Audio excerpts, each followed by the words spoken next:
కేసీఆర్కు మళ్ళీ నోటీసులు. రేపు మధ్యాహ్నం 3 గంటలకు సిట్ విచారణ. ఎర్రవెల్లికి రాలేం, నందినగర్లోనే విచారిస్తాం. ఇంటికి నోటీసులు అంటించి వెళ్ళిన అధికారులు. ఫోన్ ట్యాపింగ్ కేసులో సాక్షిగా విచారించే నిమిత్తం తెలంగాణ తొలి ముఖ్యమంత్రి కేసీఆర్కు సిట్ అధికారులు మరోసారి నోటీసులు ఇచ్చారు. బంజారాహిల్స్లోని నందినగర్లోని కేసీఆర్ నివాసంలో శుక్రవారం రాత్రి 9:30 గంటల ప్రాంతంలో ఎవ్వరూ లేని సమయంలో వచ్చిన సిట్ అధికారులు నోటీసులను గోడ కంటించి వెళ్లారు. 160 సిఆర్పి కిందనే నోటీసులు ఇచ్చినట్టు పేర్కొన్నారు.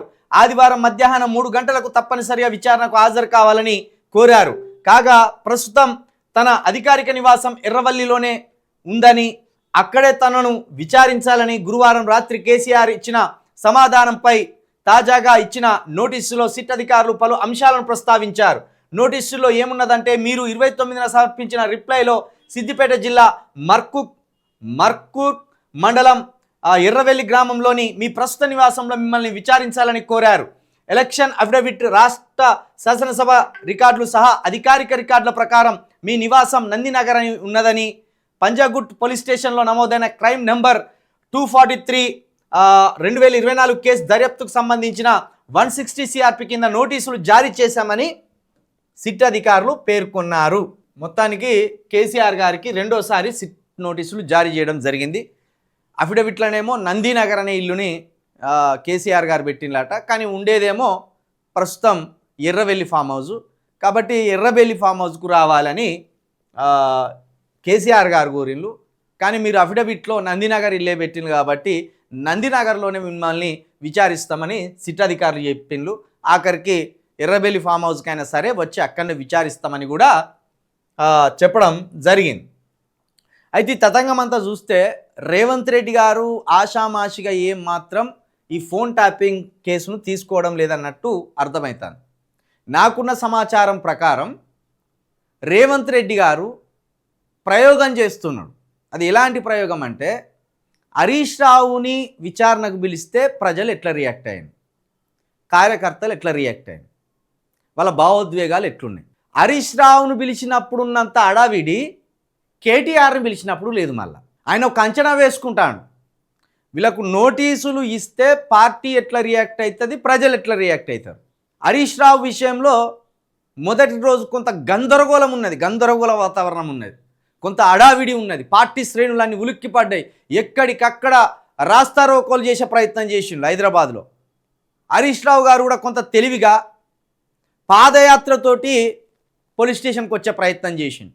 తెలంగాణ భవన్ నుండి పంజాగుట్టలో ఉన్న పోలీస్ స్టేషన్ దాకా పాదయాత్ర వచ్చింది. అయితే హరీష్ రావుని విచారించేటప్పుడు ఉన్నంత ఆడావిడి మళ్ళీ కేటీఆర్ను విచారించేటప్పుడు లేదు. కేటీఆర్ని విచారించినప్పుడు ఉన్న తీవ్రత మళ్ళీ సంతోష్ రావు దగ్గరికి వచ్చే వరకు పూర్తిగా నీరు గారిపోయింది. అక్కడి నుండి ఇప్పుడు కేసీఆర్ దగ్గరికి వచ్చే వరకు అసలు ఏదో ప్రెస్ మీట్లు పెడతాను, వదిలిపెడతాను. ఇంకా ఇప్పుడు యాక్షన్ ప్లాన్ స్టార్ట్ చేస్తాడు రేవంత్ రెడ్డి గారు. ఎందుకంటే కేసీఆర్ గారు అంటే ఒక పెద్ద పర్సనాలిటీ, ఒక ఉద్యమకారుడు, 2 దఫాలు రాష్ట్రాన్ని పరిపాలించిన వాడు, దేశ స్థాయిలో నాయకత్వాన్ని ఆకర్షించిన వాడు, దేశ నాయకులు కూడా ఉలిక్కిపడేటట్టు పరిపాలన సాగించిన వాడు, తెలంగాణ రాష్ట్రం ఉంటుందా ఊడుతుందా మళ్ళా ఆంధ్రలో కలుతుందా అనే అనుమానాల మధ్య తెలంగాణ రాష్ట్రాన్ని నిలబెట్టి చూపించిన వాడు, తెలంగాణ మోడల్ని యావత్తు భారతదేశానికి పరిచయం చేసిన వాడు. ఏకంగా దేశంలో 3వ ప్రత్యామ్నాయ పార్టీ ఉండాలనే లక్ష్యంతో టీఆర్ఎస్ను కాస్త బీఆర్ఎస్గా మార్చి దేశ రాజకీయాలను శాసించాలని ప్రయత్నాలు చేసి విఫలమైన వాడు, ఓడిపోయి ఫామ్ హౌస్లో ఉన్నవాడు.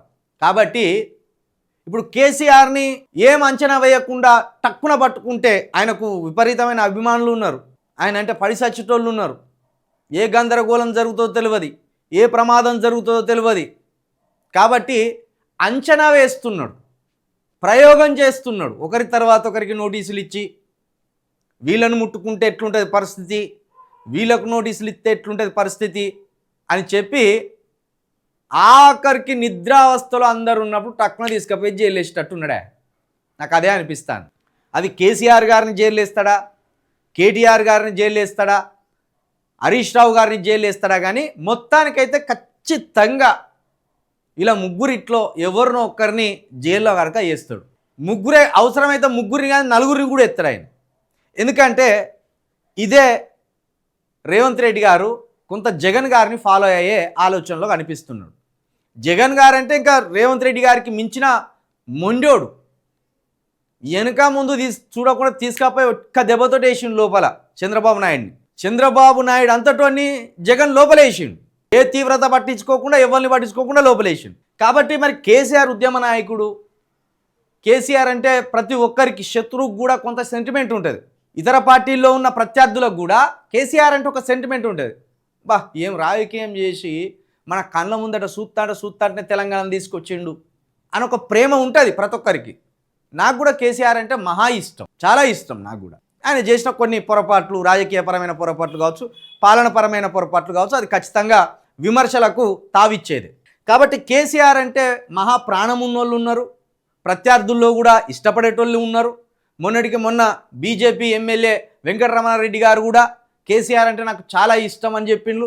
ఇట్లా ఉన్నారు. కాబట్టి కేసీఆర్ని అంచనా వేయకుండా కేసీఆర్ని అరెస్ట్ చేసే ప్రయత్నం చేస్తే రాష్ట్ర పరిస్థితులు ఎట్లుంటాయో, శాంతి భద్రతలకు ఎలాంటి విఘాతం కలుగుతుందో, లేకపోతే కార్యకర్తలు ఎలాంటి దుస్సాహసాలు చేస్తారో, ఇలాంటి అన్నిటిని ఒక అంచనాలు వేసుకునే ప్రయత్నంలో ప్రస్తుతం సీఎం గారు ఉన్నట్టు అనిపిస్తున్నది.